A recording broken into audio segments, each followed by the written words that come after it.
Entender el funcionamiento de un sistema constructivo requiere un proceso de aprendizaje que va más allá de la teoría. Es por ello que el uso de actividades prácticas es un método muy común en el razonamiento de dichos procesos. Cuando se realiza una estructura a escala con los materiales más próximos a la realidad, el individuo no solo se enfrenta al entendimiento del proceso, sino también a las dificultades que puede presentar el mismo.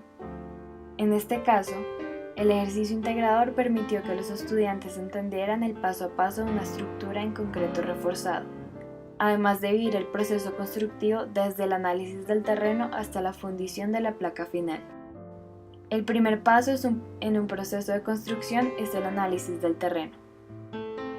Para comenzar, se realiza un estudio del lugar en el que será implantado el proyecto. Por lo anterior, a través de sondeos o calicatas, se estudia el suelo existente en el lote, bien sea ideal, orgánico, fino o granular. Se escoge el tipo de cimentación que se requiere. En el caso del integrador, se obtiene un suelo fino y homogéneo, localización y replanteo de la estructura, el cual es un proceso de gran importancia para cada elemento de la obra. En este procedimiento, se dibuja sobre el cerramiento del lote los ejes del proyecto, además de situar la cimentación y los arranques de la estructura.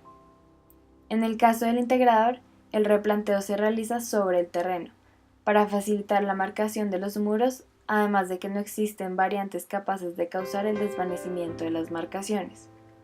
Una de las dificultades que se presentó en nuestro proyecto fue la desigualdad del terreno hacia los costados del lote, eventualidad a la que resolvimos a través de rellenos en plastilina, ya que al observar procesos de obra en la vida real, la mejor solución sería rellenar los espacios con la misma tierra que se está siendo retirada de otros puntos del lote. Sigue el proceso de movimiento de tierras. En este punto de la obra, se realizan excavaciones de tipo zanja que requieren el uso de una almeja para retirar la tierra contenida, de manera que se pueden crear horadaciones de profundidad media. Seguido este proceso comienza la construcción de los muros de contención. El primer paso en una obra real sería la colocación del lodo para contener los empujes del terreno. Sin embargo, en el caso del integrador, contamos con un terreno de excelente calidad al que podemos horadar sin recibir afectaciones.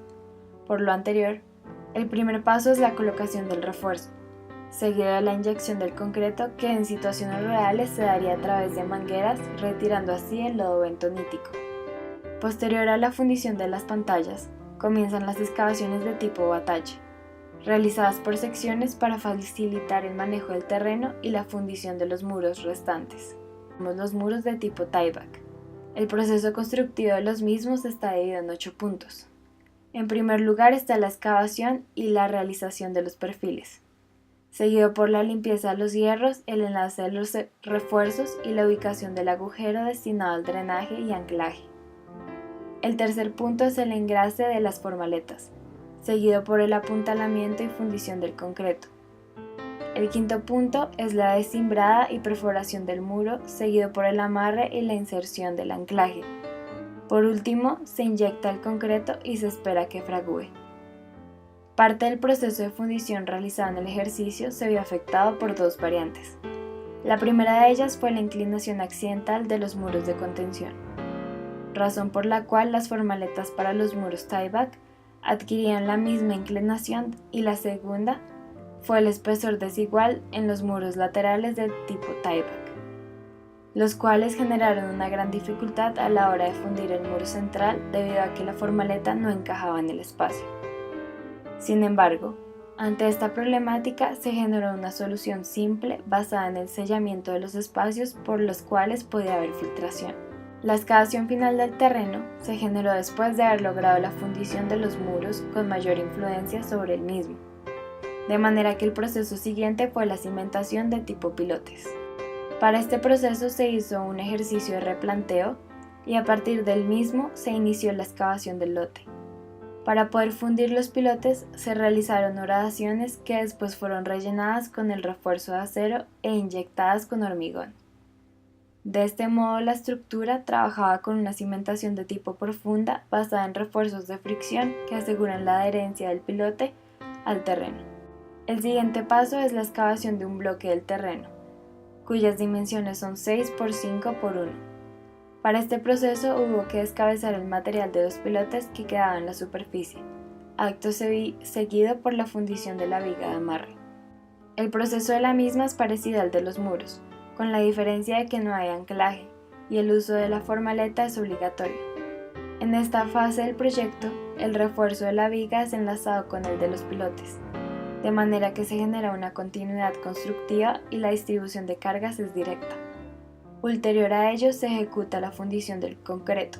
Sin embargo, una de las dificultades presentadas en el proyecto fue la irregularidad de la superficie excavada, razón por la cual la viga no quedó al ras del suelo y la imprecisión en su construcción pudo haber sido motivo de errores o incluso sobrecostos en refuerzos y materiales.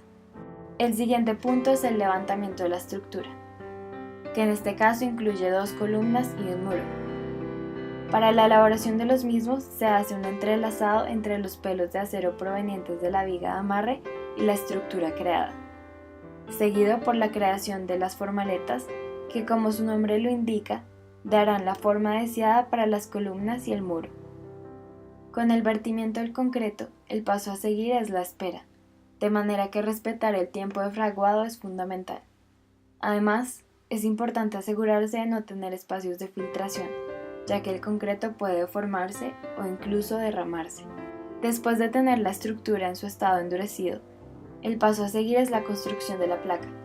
Para este punto debe realizarse una estructura provisional que sea capaz de soportar la carga que realiza el concreto per se, y asimismo evitar la deformación.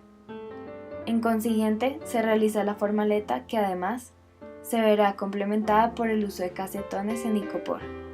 Este tipo de casetones son muy comunes en obra, por la facilidad de amoldamiento, los precios y la asequibilidad. Sin embargo, su mayor problema es el impacto ambiental que este genera al no ser un material biodegradable. Por otro lado, retomando el tema del refuerzo, la estructura sigue unificada a través del mismo.